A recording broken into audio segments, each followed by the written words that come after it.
Welcome to TrulyFit, the online fitness marketplace connecting pros and clients through unique fitness business software. Ahmed, thank you so much for joining the TrulyFit Podcast. Why don't you give my listeners and the audience a background on who you are and what you do in the medical field? Sure. My name is Ahmed Elghawy. I'm a rheumatologist and sports med doc in Cleveland. I work for the Cleveland Clinic, and I manage patients who have autoimmune conditions, as well as those who've just come in with run-of-the-mill musculoskeletal issues, whether it's a hurt knee or a hurt shoulder. I kind of do a little bit of everything in the musculoskeletal field.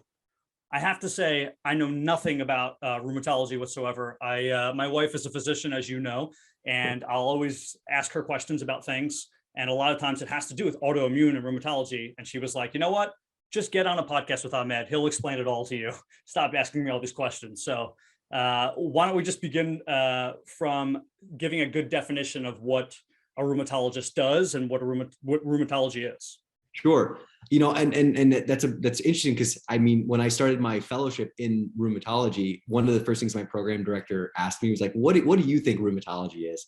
And my co-fellow and I were like, oh, we're arthritis docs. We manage autoimmune conditions. And he summed it up as, we are interventional immunologists.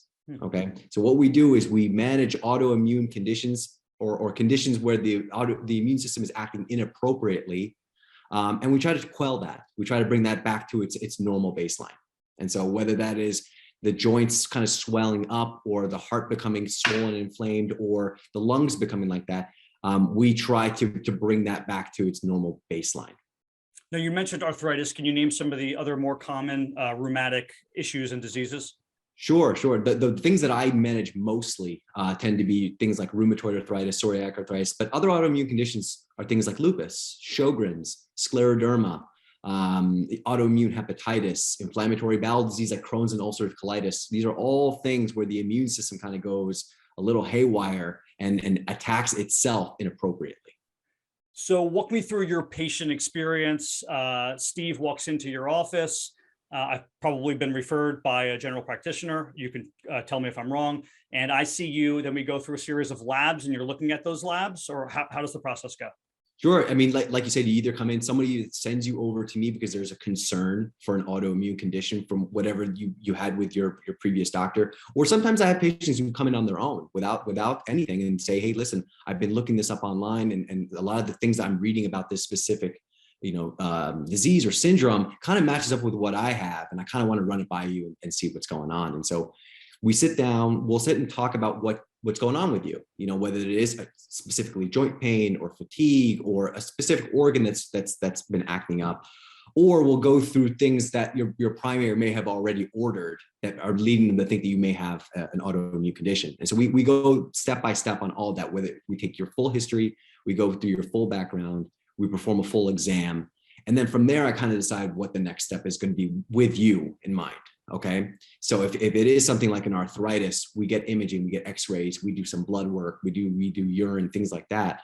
But it really depends on what you're coming in with. So to kind of just, when you're coming in, we sit down, we try to figure out your story. You kind of tell me what's going on with you.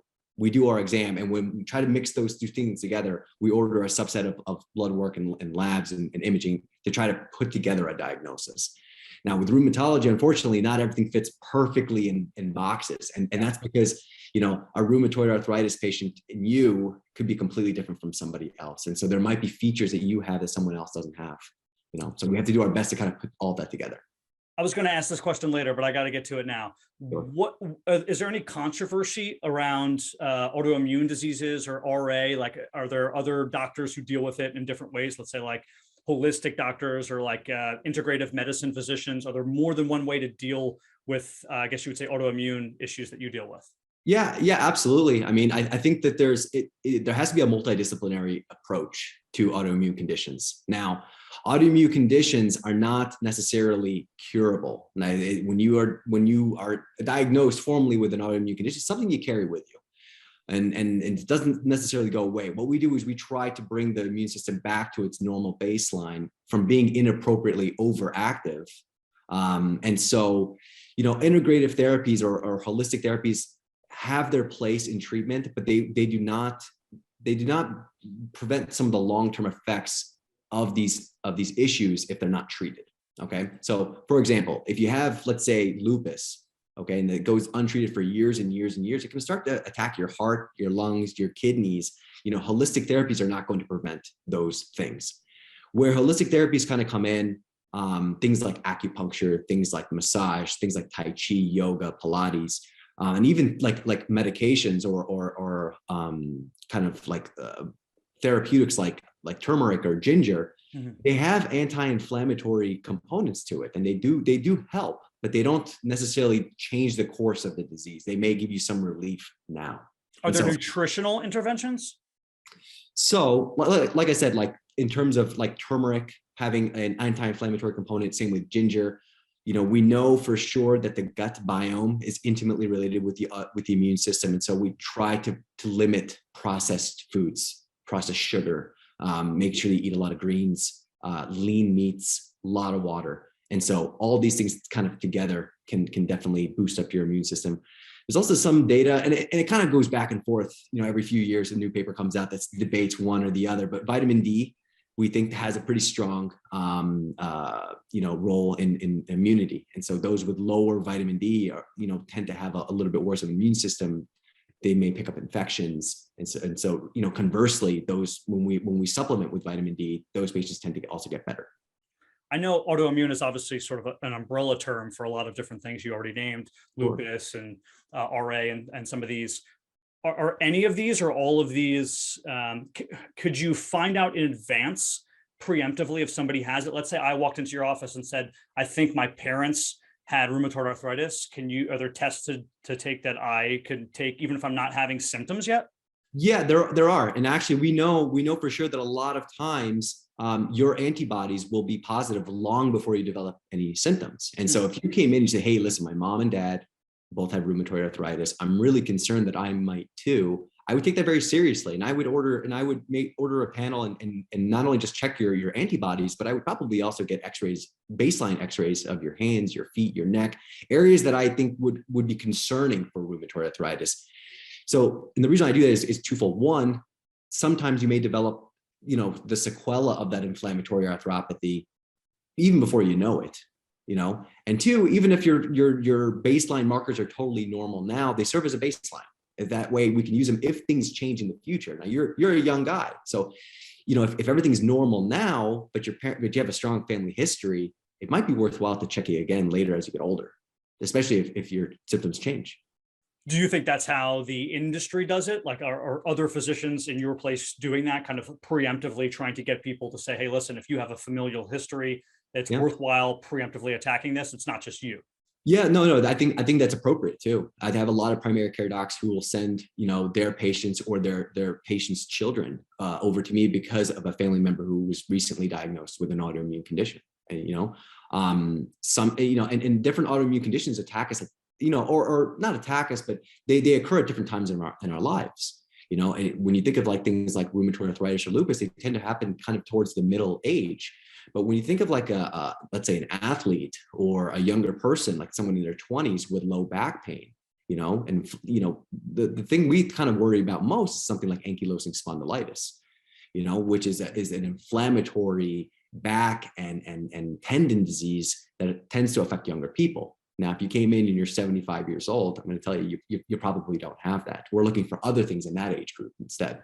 And so it depends, but I think that, there is a strong heritability to autoimmunity. And so if you have somebody in your family with an autoimmune condition, it does increase your risk of you yourself having one too. And if you yourself already have something like your thyroid, which tends to be autoimmune in general, it increases your risk of developing a second issue and a third issue.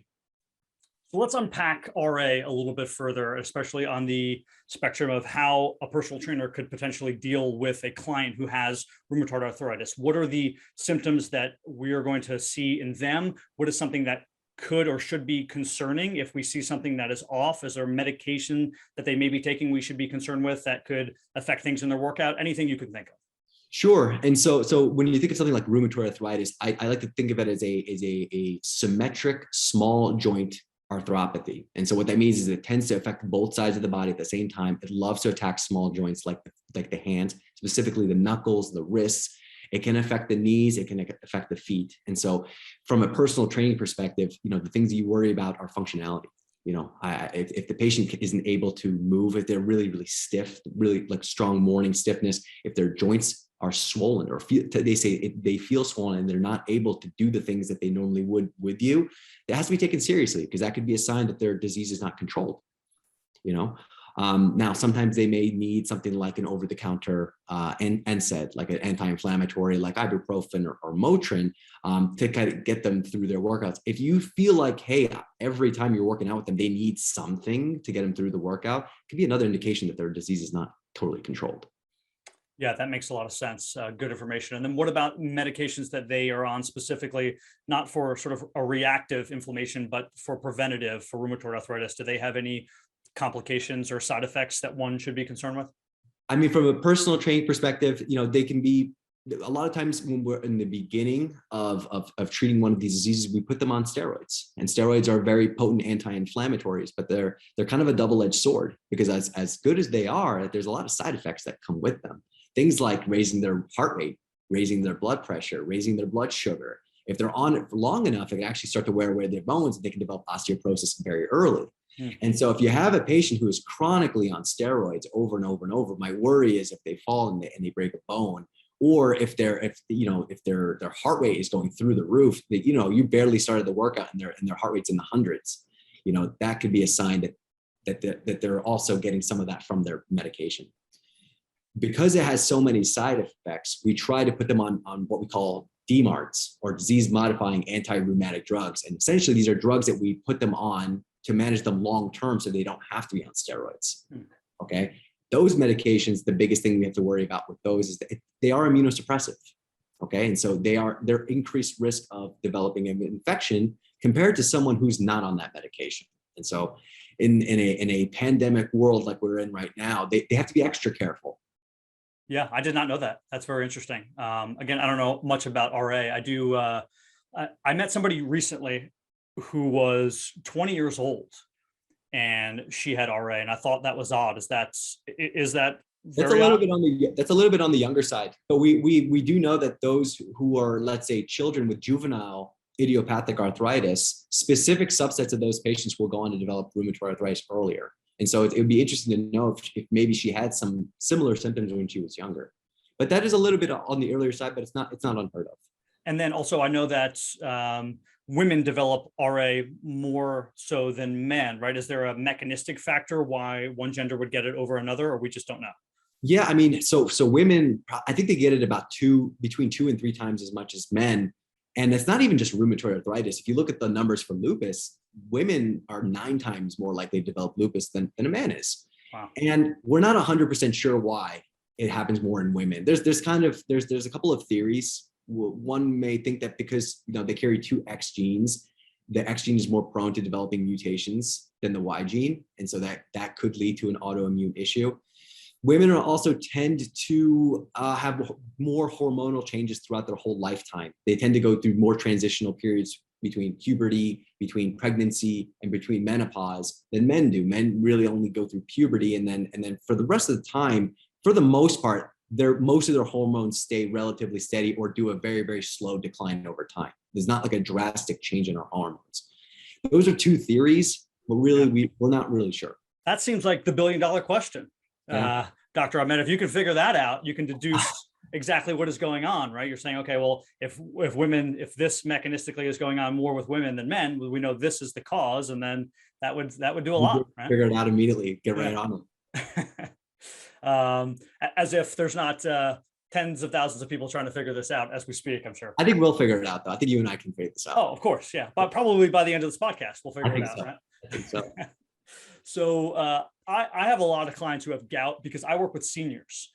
So they come in with gout, and I was always under the impression gout wasn't autoimmune, but was simply something going on with bad diet that essentially caused it. Can you just expand on what exactly gout is? Sure. Gout's an interesting one because gout kind of falls in between autoimmune and autoinflammatory.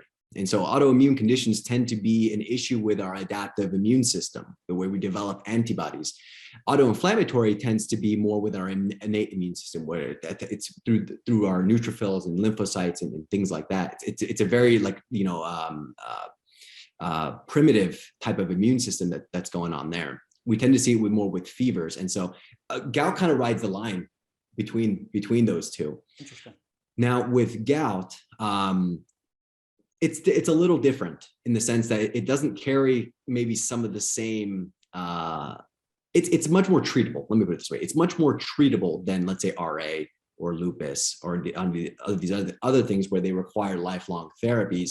Gout is something that you can take care of. And although you like you said, there can be kind of a dietary or lifestyle component to it, that only accounts for about 10% of gout patients.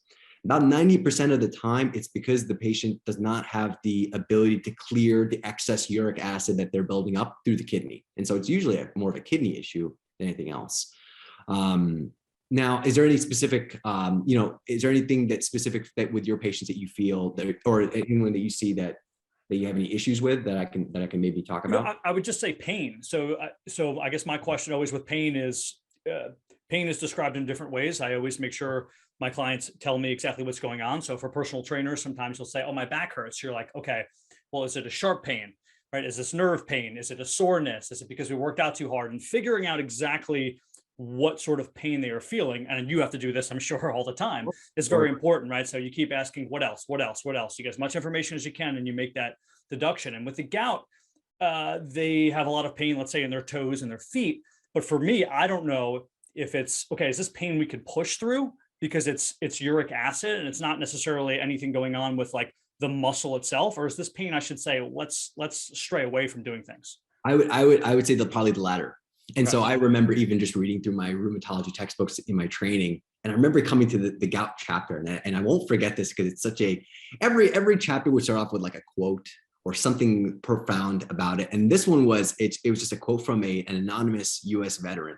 And it was something along the lines of, I've been shot, I've been stabbed, I've been thrown out of a helicopter, and the worst pain I ever felt in my life was gout. Yeah. And it was something along those lines. It's a debilitating type of pain. These are patients when they, typically, like you said, get it in their feet, they can get it in their toes, their knees, their elbows. And it's to the point where a lot of them have problems even putting on their socks. Just the act of the cloth itself or the sheet on their bed grazing the joint or grazing that area can be so profoundly painful that it can be pretty debilitating. And so a lot of these, I would take that pain very seriously. It's like the uric acid, or they're basically little crystals that are depositing in the joint. And so for them, it feels, and the way that's always been described to me by my patients, it feels like a hot knife is going into the joint. So I was only under the impression that it happened in the toes and the feet. I didn't know another area. So let's go ahead and say it's happening in my elbow. How do I know it's not like some sort of golfer's elbow or tendonitis as opposed to gout? Is it just from labs seeing the uric acid concentration? So it's a kind of a combination, because you tend to have tennis or golfer's elbow like along that bone and just a little bit south of that bone, kind of goes into like where the tendon attaches to that bone, correct? Yeah. Gout can occur inside the joint itself. And so patients will have a hard time bending the elbow altogether. A lot of times I will have to image. So I'll usually image them with ultrasound or x-rays. And if there's enough fluid in there, I drain the joint itself and pull the fluid out and actually look under a microscope to see the uric acid crystals. That's how we diagnose. And that not just for the elbow, but really any joint that becomes really swollen like that. We need to be able to make sure that we can formally diagnose that. Now, again, you're in sports medicine and you're a rheumatologist. Are there other physicians who would be doing this? So let's go ahead and say I went to an orthopedic or a general practitioner. They're not going to be draining it and looking under the microscope for this. This is specifically your profession. Yeah. And so if you go to like a sports medicine doc, they may drain it, but unlikely that they're going to send, either they're going to look at it under a microscope or send to a lab to look for uric acid crystals. That's not typically what a sports medicine doc looks for. Sure. Or is trained to treat. A primary care doc may, just kind of depends on their comfort level, but a rheumatologist will. And any rheumatologist who sees a swollen joint and they're concerned about what we call a crystal arthropathy, or either through uric acid or calcium, that joint needs to be drained, or there needs to be some proof that there's gout in there, whether that you see it on erosions on the x-ray or you see, evidence of it on the ultrasound. Very interesting. Well, I will make sure to let my clients know next time they're feeling gout. I'm like, you're lucky. I was told by a professional that we don't actually have to do anything involving legs today. I say let them if it's in their foot, like you said, all upper body stuff. It's in their arms, do all over body, but let that whatever area is affected, let it cool down. A lot of times these gout flares will subside within a week, but they really need to see a professional, because if you do not, if you treat the gout only, you're not kind of solving the problem. If you're treating the flare, you're not solving the problem, because the uric acid is still building and building and building and building. And so they need to come in, they need to get the uric acid levels checked. If it's high enough, they need to be put on medications to reduce that uric acid. Otherwise, their flares are going to become more frequent and their flares are going to last longer. Is the medication a binding agent that binds the uric acid and then you get rid of it? How does that work? Yeah, that's basically what we have. A few different agents that do that. One that binds it, one that increases the uric acid kind of like, excretion through the urine. We have other ones where we do it through an infusion, where it converts the uric acid into something that's completely soluble. Now, mammals, we are missing that enzyme that converts uric acid to another thing called allantoin. And so you look at a lot of other animals, they don't get gout like we do. We are missing that enzyme. And so if it gets bad enough, we'll do an infusion of that enzyme to convert it. But those are for the absolute worst cases. Patients have had this for 10, 20 years, never treated. They've developed so much gout and uric acid buildup that it's actually starting to build up in their joint, and you can actually start to see it kind of pop through the skin. Are they literally taking enzymes from an animal, or are they developing this enzyme in a lab, like free? They're usually doing it through a lab. Yeah. Interesting. So, but it works. I mean, it works really, really well, but it's a last resort, because I would say more often than not, very, very few patients ever get that far into needing that kind of treatment. Most of our more conventional therapies work really well. Now that we're speaking about joints and pain, we already hit on the elbow and the toes and everything else. Let's jump right into some of the sports medicine stuff. There is, a long history from my lifetime, which is only since the 80s. Of every 5 years or so, it's almost like when you read in the newspaper, eggs are good for you. And then 2 days later, eggs are bad for you. Eggs will kill you. Sure. People change their mind about how to treat sprains. Sure. The old school thought, maybe this is back to the new school thought, is, okay, the first, let's say 36 hours, we treat it with ice, we get the inflammation down.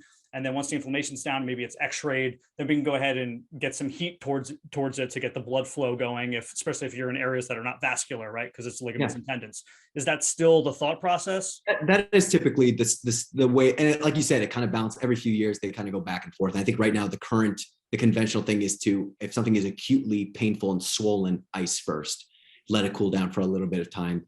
Not only is it a good pain reliever, it numbs the skin and it actually reduces the swelling. In general, anything that's less than 6 weeks old, we call it acute. And so with acute pain, we usually tend to ice a little bit more. Now, when we go into the kind of in the chronic phase, when this has been going on for long periods of time, the body kind of forgets about it. And so if you have an issue with like tendonitis and this has been going on and on and on, you've iced and everything, and it's still painful, eventually the body stops using its resources to try to repair it. And so sometimes putting a little heat can kind of revascularize that area and kind of remind the body, hey, listen, we got to go back and try to fix this. And so ice first, let everything kind of cool down a little bit, and then over time you can go towards heat. Yeah. And that's typically what most personal trainers will tell their clients. And that's more along the lines of what has been, I'd say that has filled the years of information, but here and there, things do switch up and we see new information come through. And sort of to counter that, I know a lot of the sports medicine doctors who will tell my clients who have plantar fasciitis to like roll their foot out on a bottle. And this is not an acute injury. This is plantar fasciitis that has been there for 4, 5, 6 months. So it's like, okay, well, why am I using ice in that case? But I think maybe there's nothing else you can do. I think they're doing that therapeutically only. I think they're doing that for their own comfort. At that point, you're doing it for pain relief, less for anything else. Yeah. And so at that point, if you're doing that just for comfort, I don't think you're going to get the same kind of relief out of ice rolling it for plantar fasciitis, 6 months down the line as you would have, within the first couple of weeks, for sure. I think that is only for pain relief at that point. At that point, they need to start looking at things like, do we need to get you into therapy? Do we need to get you new orthotics, either over the counter or prescription grade custom orthotics? Do we need to change your shoe wear? Do we need to change the way you walk, you change your gait, all of these things? So I'm going to go on a quick rant here about something sports medicine, and then you can just jump on in. But there has been this long sort of groupthink that cramping is specific to dehydration. Everyone always says, oh yeah, cramping and dehydration. I don't know if there's been like formal studies done on it, but just from a me analyzing the body standpoint, typically it's just your hamstrings and your calves that are cramping, right? Nobody ever woke up in the middle of the night with their bicep cramping. So to me, it's just as much, if not more, of an overuse issue than it is a lack of hydration issue. I agree, especially in the upper body. And I'm sure like you've gone to the gym, you overdid it, doing arms one day. And for the rest of that day and the next day, your arms feel like every time you try to hold a pen or something, it cramps up on you. I think that's purely overuse at that point. Because you're drinking water all day, that doesn't make it better at that point. There are some times where it can be a dehydration issue for sure. Yeah. Especially if you're out in the heat, you're working out outside. You're working out, doing it like long distance type of races. Those are all things where you think of a little bit more of dehydration, and especially if you're losing electrolytes like magnesium. But otherwise, I think most of the time it is overuse. It is, you're doing something repetitively throughout your entire, especially at a work day. If you're doing something specifically at that work site constantly, and that's where you cramp, most likely overuse. Yeah. I'm just glad to hear you echo my thoughts there, because I have to get in like conversations with people and they'd say it's only because of loss of water. And I say, well, if they're a runner, how come their forearm never cramped up before? And the runner's only thing is cramped up on the runners are their leg muscles. There's a reason, because there's an overuse component. At least there's two factors. Agreed. And then there's also a third kind of section, and this is where the autoimmunity part comes in, was if there's enough damaged muscle in place, and you actually start leaking muscle enzyme, that can also induce cramping too. And so whether, you hear about patients with rhabdomyolysis, they'll go outside and they run for, an extra couple of miles than they normally would, they go more aggressively, or they're in a CrossFit class that's particularly difficult that day for them, and they're leaking muscle enzyme, that will also induce cramping as well. And that's kind of where the dehydration portion of it, I think people, talk about, because hydration is the treatment for that, but it's not necessarily that they're dehydrated. It's just that the muscle itself has become damaged. And from an autoimmune perspective, whether that is mechanically because of a sport that you did, or is it autoimmune driven? Is there an immune process driving the muscle breaking down? Interesting. What else is going on in the sports medicine world? I know recently there's been players who have been injured on the field and they're paralyzed, and they do this like free spine treatment. Is there anything that you could add to that, or something that's new and innovative? I think the next, or at least when I was in my training, the thing that everyone kind of talked about was regenerative medicine, and where things like PRP and bone marrow aspirate concentration. I think that's kind of where the field is going to start to go, is trying to do minimum, try to avoid surgical procedures or supplant surgery with more regenerative medicine, try to grow back cartilage, try to revascularize areas that have notoriously been difficult to revascularize. And so I do think that in the future, it's still a little early now, and I think the data is pretty sparse. And because the data is sparse, these treatments are not necessarily approved for everyone. And so that was my next question. It feels like what's holding it up is the fact that insurance hasn't sort of cleared everyone to do it. So you have to pay, $8,000 out of pocket to get some stem cells shot in your knee. And you're like, okay, well, the less people who do it, obviously the less opportunity you have to make a decision on who you want to use. So it's risky. But the fault is on us as practitioners, because the ones who are doing research are not standardizing the formulas for these when they're creating their research. And so you'll have someone who does a PRP paper that says that, hey, PRP works great on the knee, and the next person's like, no, it doesn't, and they use two completely different PRP formulations. And so these studies are not being replicated in the ways that is convincing the FDA to say, hey, listen, this sounds like a very viable option, and so we will approve it, and then that way insurance companies can get behind it.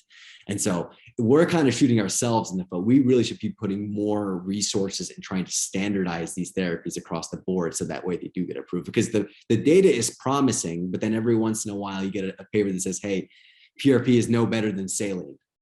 Yeah, so I've heard that too before from somebody who I know who's in sports medicine who might or might not live in my house, that she has read papers before that said too, as long as there's some sort of liquid in there, there have been papers to say that there is an effect. It could be a placebo effect. That's not to say that other things don't work better, but that there is some sort of effect. But I guess my next question is there like nefarious reasons behind this? People want to keep their sort of compounds to themselves because they're the ones who do it properly, or people are just being lazy? I really don't know, to be honest with you. I think personally, I think the reason why PRP is not, I think why we're not getting this consistent results is, one, we're not standardizing the formula, but two, we probably aren't using enough. We're probably not taking enough product and putting it into that spot. And so the concentration is probably too low to have a positive effect. Because when you talk to those who are doing who are really big on regenerative medicine, that's kind of their biggest critique of a lot of these studies is, hey, this is not enough PRP that you're injecting into these areas. And so I'm not sure it's, is it somebody else who doesn't want PRP to thrive or BMAC to thrive because it takes away their own business? I don't know. That's a little bit beyond me, but I mean, I've used it on my patients and they love it. I've found much more success doing it than not. And in fact, I actually had it done on myself when I was in medical school. I had it done on my ankle, and I rolled my ankle really hard wrestling. I think I was a second-year medical student at the time, and this thing just lingered forever. And eventually I ended up, I got a steroid injection, didn't help. I did therapy, didn't help. I ended up getting PRP, and I ran a marathon a few years ago. Wow. So I went from not being able to walk to running a marathon. And so anecdotally, I think it works great, in my own personal life and in my patients that I've done it on. But we need bigger studies to show that this is a viable option. Otherwise, they're going to be spending thousands of dollars out of pocket to get this done. Yeah, and I'm sure there's so many variables that it's difficult too, right? So if you give me some sort of PRP injection in my knee, and then let's say 100 other people, I might be more apt as a personal trainer and somebody who takes care of myself to make sure that I'm building up the quad muscle around my knee to, further expedite healing, where someone else might just be sitting at their desk all day. And then we both come in at the end of the study and they're like, well, it worked for Steve. It didn't work for Cindy. It's like, well, Cindy didn't do anything this last 6 weeks to help it. So I think it must be difficult to get these studies. And not only that, but it requires a lot of the patient too, because you do these PRP studies. What are you doing with PRP is you're trying to restart the immune system. You're trying to say, hey, listen, we're trying to kind of get the body to start repairing this area. And so the immune system needs to be restarted to do that. If you're putting ice on it, or you're taking Advil or ibuprofen or Motrin, any of these things, you're basically undoing the PRP at that point. And so we have a lot of patients who will self-medicate with these over-the-counter anti-inflammatories and essentially ruin the product themselves. And they really shouldn't be on it for weeks and weeks at a time. But that's a long time to ask a patient not to do that. Also, in these studies, as you know, self-reporting studies don't work as well, right? So unless you're going to lock the patient in a room for 4 months, if they come back and self-report and they're in the doctor's office and the doctor's like, have you taken Tylenol in the last 4 weeks? Because you weren't supposed to. They're going to be like, oh, of course I didn't. And obviously we know they're going to be like, well, we're going to ask them that question. Like, well, the doctor doesn't want me to take this. I remember them telling me this. I'm just going to stay at this one. And so, for them, it didn't work. Now, all of a sudden it's a negative study. So is that the case? Maybe we're at that point, I think we're kind of guessing, but I do think that there are problems with the way that we're making these research projects. There are more sports injuries than ever. We have more orthopedists. We have more people going to orthopedists and sports medicine doctors. We have more surgeries done. We have more medicine for those things. Why is that? If our science is getting better, if our health is supposed to be getting better, well, why do we have more of these issues? Sure. I mean, I would say it's hard to say. I think that as we get better, we know where the level of competition is getting better and better and better all the time. We're getting better at training. We're also getting better at nutrition. Our athletes are performing at the highest level. Athletes now are performing at a much higher level than highest level athletes were a decade ago. Sure. or before. And so there's a lot more, the game, a lot of times the game has changed. And so we're still learning how that happens. New rules that come out are kind of changing the game as well. I would say it's hard to say why. If you go to a surgeon's going to say they want to do surgery. That's probably why you see more surgeries in that case. Yeah. I will say in the last few years, I can kind of give a better idea as to why we're having a lot more problems. And I think part of it's the pandemic.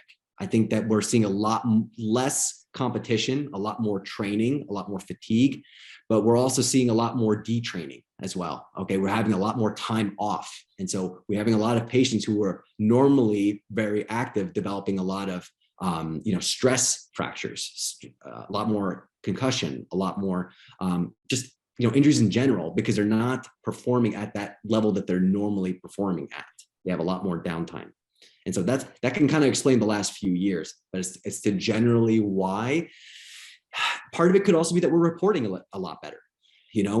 Before there probably were a lot of injuries that were not being reported, or people kind of, playing through them, whether it's for, their own financial gain because they're a professional athlete and it's their livelihood, or it's for whatever reason. But I think now we've normalized that hey, when you're hurt, and it's okay to take time off. That all makes perfect sense. And from a personal trainer side, I just like to add, sometimes I think it unfortunately has a lot to do with the lifting styles and the modalities. There are there's more and more emphasis on lift as much weight as you possibly can. Sure. And if you're an athlete, that doesn't always benefit you, right? If you're not a bodybuilder, you don't always need to work in one plane of motion. So even traditional exercises for football players, like your deadlift and your back squat and things of these nature, we keep going up and up and up. Now we have players squatting 750 pounds. It's like, well, I get, if you're a wide receiver, is that really necessary? No, you need to be explosive, right? So I think there's also sometimes an issue with training styles. Muscles get, obviously, there's sort of synergistic dominance there. We're building too much posterior muscle, not enough in the front. We're not loose enough. We're not moving, again, in all planes of motion. Sure. We don't have thoracic mobility. Everyone's too tight. And I think that's going to change, because we have like the Tom Brady style of training now. We see it, the LeBron James, people who are not, LeBron James is built like a god. But if you actually watch him sort of like take his shirt off, he's not at like 6, 7, 8% body fat. He's at like 10% body fat, yeah, right? He's a healthy build. Yeah. He's clearly taking care of himself functionally more so than aesthetically. Yes. And I think there is a problem in our society. This is another whole conversation with people masquerading that they're trying to work on their fitness, but they're just trying to work on their vanity. And I think when that starts to come back, when we start to see the Tom Bradys and LeBron James be able to extend their physical prowess late into their 40s, potentially, I think people will come back around and say, you know what, maybe I need to do more things involving full body rotation, let's say, and less me squatting 450 pounds when I'm 38 years old. Agreed. And I wonder, and I would love to get your opinion on this, but I also wonder if it's the social media aspect of it, and everyone kind of, show it, like, not showing, but like, doing a lot more fitness pages or just in general, more people getting into fitness is maybe why we're seeing more injuries. People who normally wouldn't be working out, who start off right away because they saw something on social media, maybe they're getting injured, or they're getting wrong information, or they're watching a video on Instagram that shows them how to do a squat and it's completely wrong. And that's where they're getting their training education from. I wonder if any of that also is contributing to it. I'm sure it is. I'm sure there's, it's unfortunate, but I'm sure there's a lot of people who, again, there's a sort of this vanity, keeping up with the Joneses thing going on. And, I have to also be able to do this. And you see these people who are in the gym more focused on recording themselves than actually doing the exercise right. And before you know it, there's an injury. And I do think there's an addictive part to lifting heavy. Anyone who's done it understands it, right? You get your 1 rep max, or you put on heavy weight and you're able to do it 4 or 5 times. There is a great feeling. And there is, of course, growth in the muscle from doing that. It's important to be able to do that here and there, but it can't be the only thing, especially when you get to a certain age. Now, when you're 22, I think maybe this is also the problem. When you're 22, you can pretty much do whatever you want, right? You can get away with it, right? You can eat whatever you want. You can drink whatever you want. You can work out however you want. Everything is benefiting you. And then we cross that line and hormones change and whatever else happens.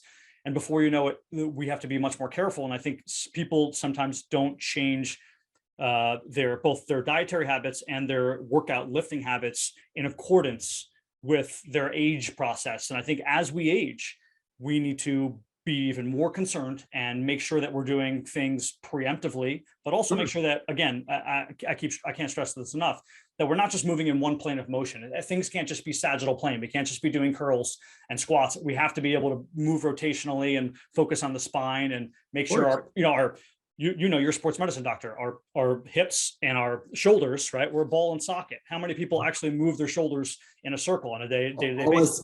All I see rheumatology patients or sports med patients, every patient that I see almost always has an issue with their shoulder or their hip. And it's not even inside the joint. It's always extra-articular. It's always rotator cuff. It's always biceps tendon. It's always glutes. It's always piriformis. It's always the musculature around that helps you move in lateral planes or in rotational planes, where they just don't use those muscles in their everyday life. And that's an issue. And I think you make a great point about us kind of changing as we get a little bit older, and the way we change in our lift. We should be better lifters as we get older. Like, we should be, like, when it comes to lifting weights, you should be better at it at 30 than you were at 20. Yeah. You know, if you're doing it correctly, doesn't mean you're going to be lifting more weight. We should be better at it. Like, your form should be better, and that your technique needs to grow as you grow.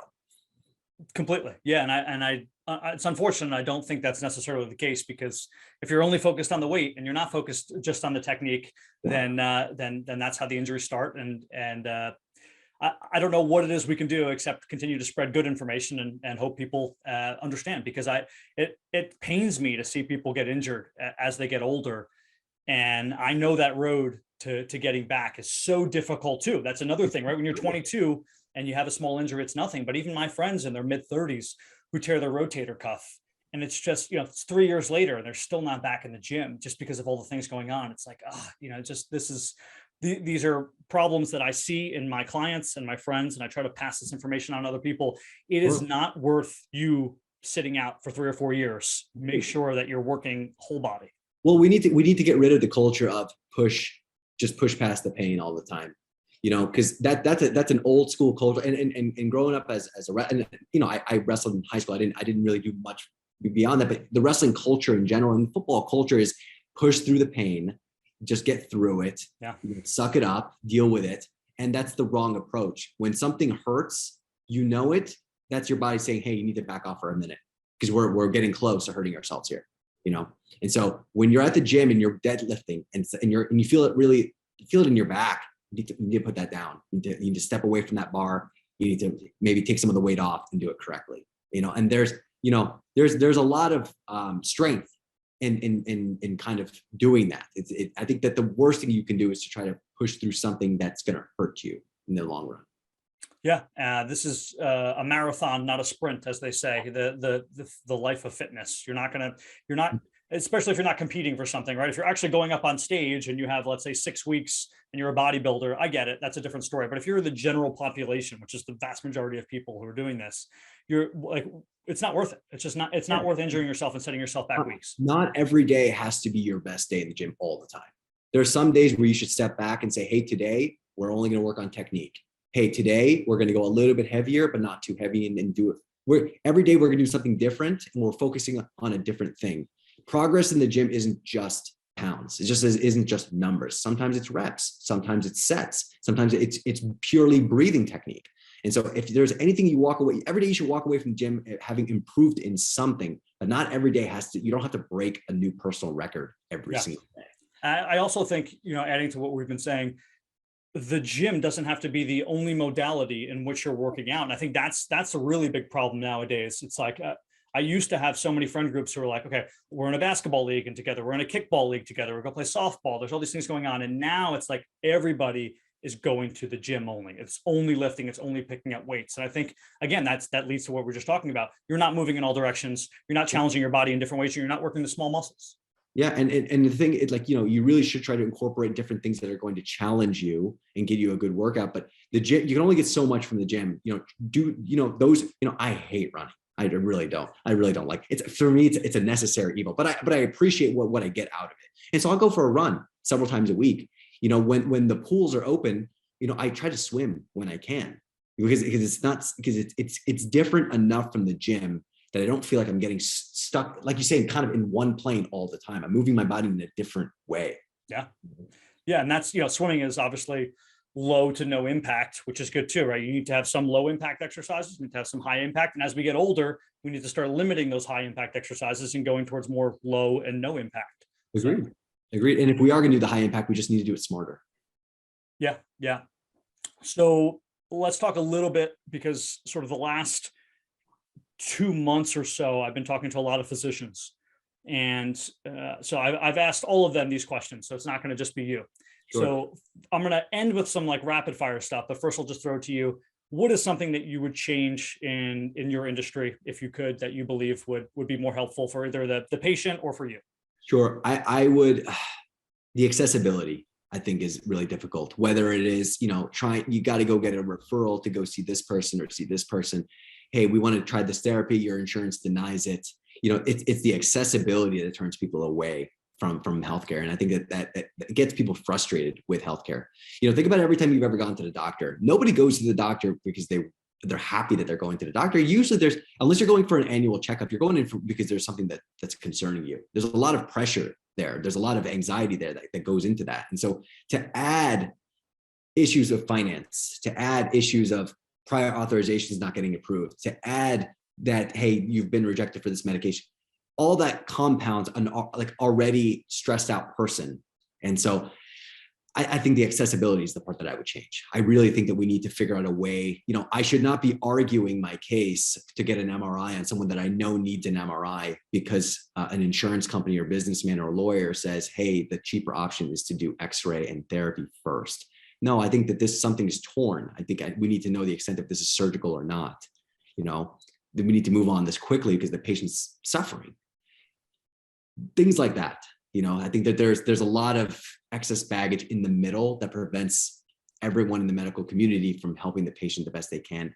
And so the patient suffers, the physician gets, frustrated. And I think at the end, everybody loses.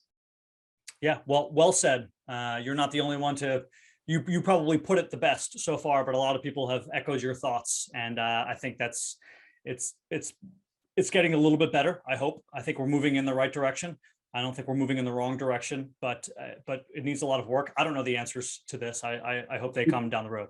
It's really hard. And, I'm a little spoiled because I work at the Cleveland Clinic. And so, it's a physician run organization. They're really helpful. Things can get done a lot easier at the Cleveland Clinic than they can in most other places. And so when I hear about patients coming in to us for a second or third opinion who have had a lot of problems getting things done, it stinks. Some of these patients are coming from out of state or even out of the country for this care because this is the easiest way for them to get care than it is to get in their own home.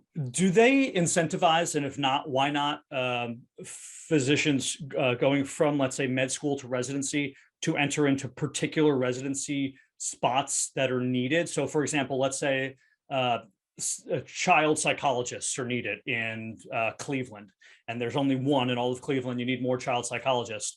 Are there incentives for someone to do that, or is that not the case?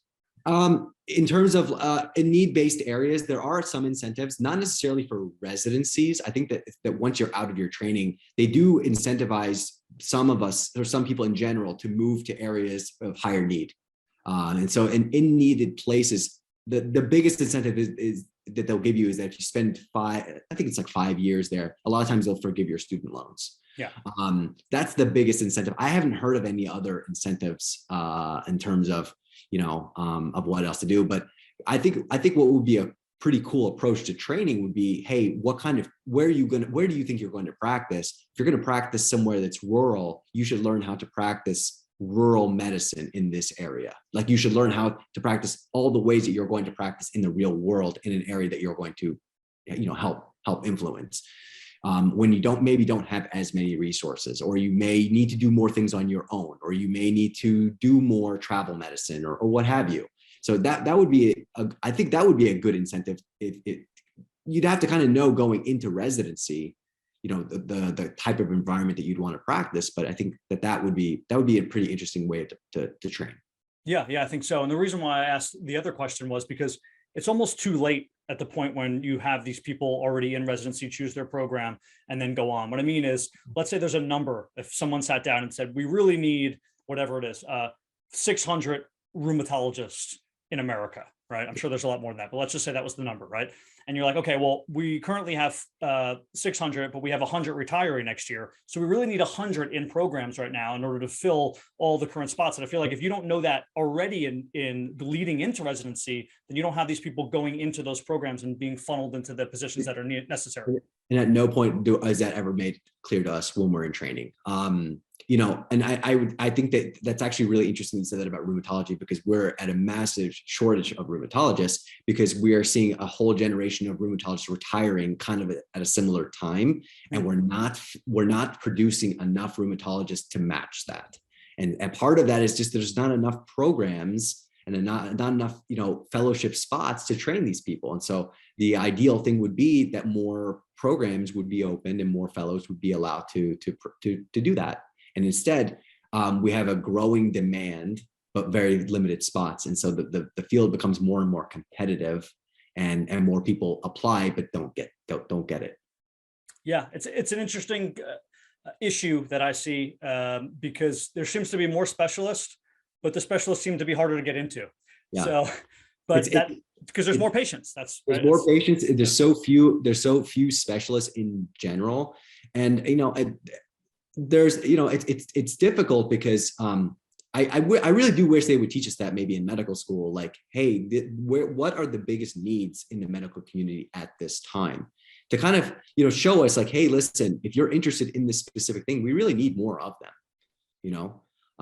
but to my knowledge, we don't really have that. Now, I imagine at some point that, the ACGME and all that, I'm sure they're well aware of, from specialty to specialty, what is their need. And I'm sure that they're trying to accommodate opening up more programs to match that. But it's a very big system, and things move very, very slowly. And to get a program to open up, it could take years for a hospital to open up their own program in any specialty. Yeah, well, that makes sense. Let's finish on a positive note here. Sure. I'm gonna ask you a sports medicine question here. What are some injuries that you're seeing maybe less of, or that you think are not happening as much in the population? Sure. In general, I will say that overall we're seeing less concussion in the last few decades. I think that's just better. There's just a focus on it now, right? There's a focus on it. We're recognizing it a lot more. There's a whole movement against developing CTE. I think a lot of people are really trying to make sure that doesn't happen. We're formalizing testing that's a lot better year after year. Every few years we're developing new kind of whole modality of testing to make sure that people are okay. And we really stress very, really close follow-up. We're very strict about limiting activity during a concussion. And so I think that is one thing that you're really seeing a huge change in. Maybe if you look at the numbers, you might not see a huge difference, but that's probably because it was just so underreported previously. I remember getting multiple concussions throughout my high school and never actually having a diagnosed concussion. But I would get up from a play, everything would be green and I would be puking the next night. So, I know that it was concussion, right? So it's just, that's just like we talked about before, the old school mentality, play through it, those sorts of things. That with concussion might have been more so than almost any other injury, because at least with the ankle, they see you hobbling and they go, well, he's not as effective. Yeah. But with the concussion, they can't really pinpoint your lack of ability. So they just send you back in. Yeah, they're just like, oh, he's dazed, suck it up, go back in, or hey, snap out of it. That's one we hear sometimes, or that's something we would hear when we were younger. The problem is that we don't see those long-term effects for a whole generation until they get older and they become debilitated from it. And I think we're at the point now where we are seeing the previous generation kind of we're starting to see the CTE from the previous generation that wasn't managed properly at that time. And again, it just wasn't recognizable back then. Yeah, I do think that football gets a bad rap for this, because if you look at things like skateboarding or BMXing, right? They're falling sometimes from 20 feet off these half pipes, smacking their head on the ground. Boxers are getting hit sometimes 80 times in a round, right? So you can multiply that by 10. And we're always looking at football as CTE, but I do think that we're going to start seeing it in athletes all over the board. We see it a lot in soccer. We see it in lacrosse. We see it in lacrosse a lot. And so it's I think football has become the flagship sport for concussion, but concussions have improved in football. I think that with rule changes and avoiding, head-on-head collisions and those type of things, it's improved for sure. But yeah, I think we still got a while to go. I mean, we'll see over time if what we've done in the last, few years has really influenced the next, few decades. I can't thank you enough for your time and joining the TrulyFit podcast. Is there anywhere where people can reach out to you directly, whether they want to get more information on sports medicine or rheumatology, or if they're in the Cleveland area, they want to see you, any information about you, feel free. Sure. You can find me on Twitter at Ahmed Elghawy. You can also find me on LinkedIn as well. Under the same thing, Ahmed Elghawy. I could also maybe even give you my number for the office if anyone's in the Cleveland area and wants to be formally seen. I can do that as well. I will put the LinkedIn and the Twitter below when we release this. Thank you very much for joining the TrulyFit podcast. I appreciate it. Thank you for having me.